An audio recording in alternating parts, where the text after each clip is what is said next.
السلام علیکم guys, Affan horror stories میں ایک بار پھر سے خوش آمدید۔ یہ کہانی ایک چھوٹے گاؤں کی ہے جہاں لوگوں کی رات کے اندھیرے میں باہر نکلنے کی ہمت نہیں تھی۔ رات کے وقت وہاں کچھ ایسا ہوتا تھا جسے لوگ دیکھنا تو دور کی بات، سوچنے سے بھی ڈرتے تھے۔ میرا نام عفان ہے اور یہ کہانی تقریباً 10 سال پرانی ہے، جب میں ایک چھوٹے سے گاؤں میں کچھ وقت گزارا کرتا تھا۔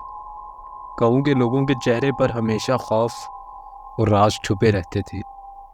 وہ شام ہوتے ہی اپنے گھروں میں بند ہو جاتے تھے۔ ایک دن مجھے وہاں کے بوڑھے بزرگ بابا رحمت سے بات کرنے کا موقع ملا۔ انہوں نے بتایا کہ رات کے وقت گاؤں کے ایک پرانے کنویں کے پاس کچھ عجیب و غریب سایہ نظر آتا ہے، جسے لوگ سیاہ چھاؤ کہتے تھے۔ یہ سایہ اپنے شکاری کی تلاش میں ہوتا تھا اور جو بھی اس کے قریب جاتا وہ واپس نہیں آتا۔ یہ بات سن کر میں نے فیصلہ کیا کہ میں حقیقت کا پتہ لگاؤں گا۔ ایک رات میں نے وہاں جانے کی ہمت کی۔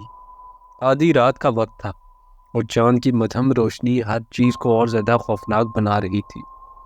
جیسے ہی میں کنویں کے قریب پہنچا، مجھے اپنے پیچھے کسی کے قدموں کی آہٹ سنائی دینے لگی۔ جب میں نے پیچھے مڑ کر دیکھا تو وہاں کوئی نہیں تھا، مگر مجھے محسوس ہوا جیسے کوئی مجھے گھور رہا ہے۔ اچانک میری نظر کنویں کے قریب کسی پر پڑی، ایک سیاہ اور لمبا سایہ جس کی آنکھیں سرخ تھیں اور جو مجھے ہی دیکھ رہا تھا۔ میں نے پیچھے مڑ کر بھاگنے کی کوشش کی، مگر میرے پیر جم سے گئے۔ جیسے ہی وہ سایہ میری طرف پڑا، میری سانسیں رکنے لگی اور میرے جسم میں کپکپاہٹ سی ہونے لگی۔ میری آنکھوں کے سامنے اندھیرا چھانے لگا۔ اچانک کسی نے مجھے زور سے پکارا اور میری آنکھیں کھل گئیں۔ میرے سامنے بابا رحمت تھے اور میں ان کے گھر میں تھا۔ انہوں نے مجھے بتایا کہ میں بے ہوش ہو گیا تھا اور صبح کے وقت کسی نے مجھے وہاں سے اٹھا کر ان کے پاس پہنچا دیا۔ بعد میں مجھے پتہ چلا کہ اس کنویں کے پاس کئی سال پہلے ایک عورت کی لاش ملی تھی اور اسی کے بعد سے وہاں یہ سایہ دکھائی دیتا ہے۔ لوگوں کا ماننا تھا کہ وہ عورت کسی ظلم کا شکار ہوئی تھی اور اس کی روح ابھی تک انصاف کی تلاش میں ہے۔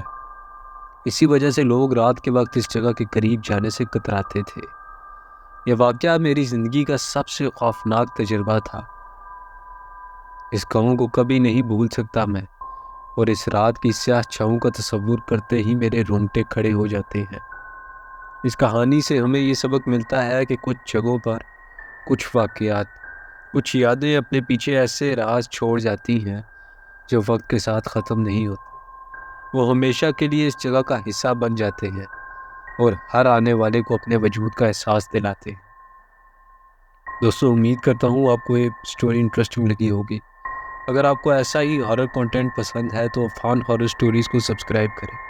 ملتے ہیں آپ سے اگلی ویڈیو میں۔ اپنا خیال رکھیے۔ اللہ حافظ۔